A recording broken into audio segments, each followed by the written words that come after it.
Bueno, vamos a cambiarle las columnas de plástico a esta lijadora por desgaste roto.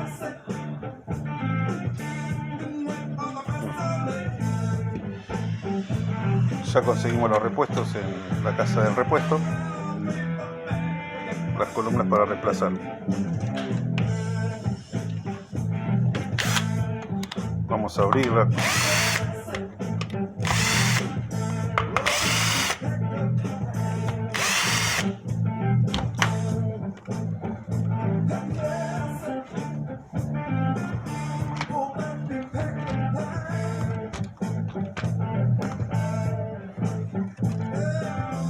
Una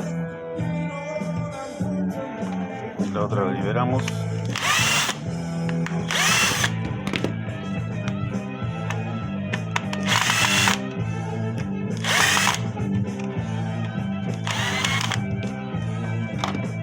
Lo tenemos. Y colocamos los repuestos nuevos.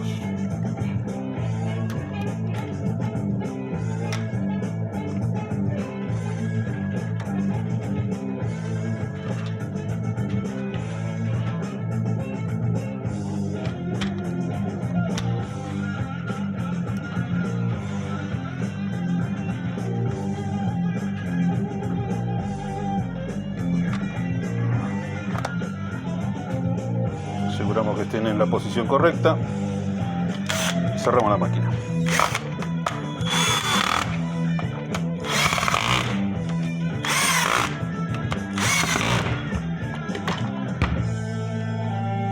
Hay que tener cuidado con la posición de las patitas que calcen en su hueco.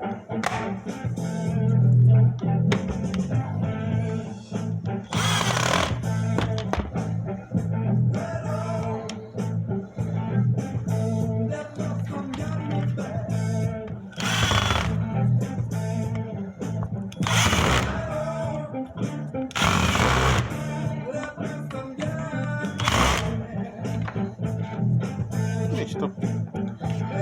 Ya cambiamos las patas. Vamos a probarla.